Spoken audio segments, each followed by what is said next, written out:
খসড়া ভোটার তালিকা প্রকাশের পর এবার শুনানির প্রস্তুতি শুরু করে দিল জাতীয় নির্বাচন কমিশন। আজ থেকেই শুনানির জন্য বুথে বাধ্যতামূলকভাবে বসতে হবে বিএলওদের। আজ থেকে শুরু করে 15ই জানুয়ারি অর্থাৎ এক মাস বিএলওরা বসবেন সংশ্লিষ্ট বুথে। জেলায় জেলায় স্কুলের রুম চেয়ে চিঠি দেওয়া হলো জেলা নির্বাচনী আধিকারিককে। আমি আরো বিস্তারিত এই নিয়ে জানবো, সরাসরি কথা বলবো। উজ্জ্বল মুখোপাধ্যায় আমাদের প্রতিনিধি রয়েছেন।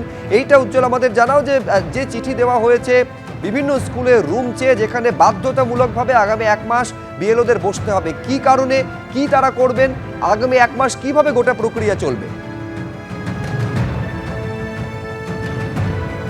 দেখো, এই মুহূর্তে কিন্তু নির্বাচন কমিশন মনে করছে যে বিএলওদের কাজ অত্যন্ত গুরুত্বপূর্ণ।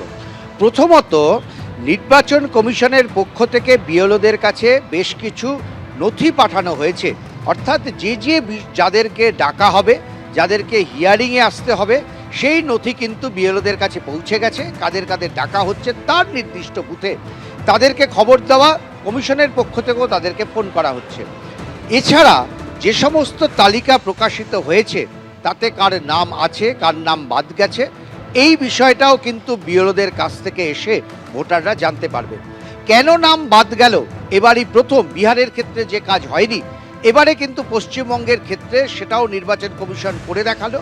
তা হচ্ছে, আলাদা একটি তালিকা প্রকাশিত হয়েছে, যে তালিকায় একেবারে উল্লেখ করা রয়েছে যে সেই সমস্ত ভোটারের নাম 2025 সালের তালিকার সঙ্গে নেই এবার, অর্থাৎ 2025-এ নাম ছিল, এবার নেই। কেন তাদের নাম নেই সেটা কিন্তু স্পষ্ট উল্লেখ করা আছে। সেই নামের পাশে লেখা রয়েছে মৃত, অথবা অনুপস্থিত, অথবা ডুপ্লিকেট। এরকম কারণগুলো কিন্তু নির্দিষ্ট করা রয়েছে যাদের নাম বাদ গেল তাদের প্রত্যেকের সম্পর্কে। এবার কোনো ভোটার এসে বলতে পারেন যে তিনি অনুপস্থিত ছিলেন না, তিনি এখানে রয়েছেন, তার নাম তিনি নথিভুক্ত করতে চান, বিএলওদেরকে সাহায্য করতে হবে। যদি কোনো মৃত ব্যক্তির নাম ভোটার তালিকায় উঠে থাকে, সেক্ষেত্রেও কিন্তু কেউ যদি অবজেকশন করেন যে আমার পাশের বাড়ির ভদ্রলোক মারা গেছেন কিন্তু তার নাম তালিকায় রয়েছে, এই ক্ষেত্রেও কিন্তু বিএলওরা তৎক্ষণাৎ সেই কথা কমিশনকে তারা জানাবে তাদের নির্দিষ্ট অ্যাপের মাধ্যমে।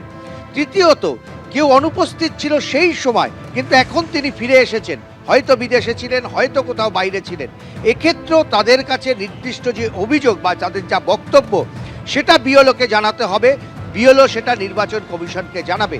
অর্থাৎ এই খসড়া তালিকা প্রকাশিত হওয়ার পর বারবার নির্বাচন কমিশন বলছে এটা কিন্তু খসড়া তালিকা, যাদের নাম নেই তার মানে তাদের চিরতরে নাম নেই এমনটা কিন্তু না।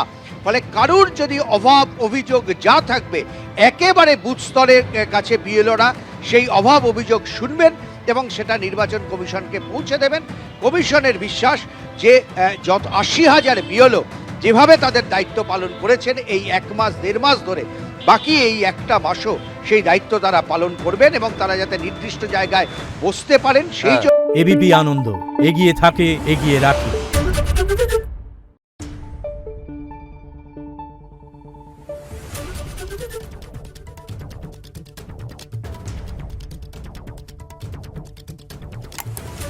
Thank you.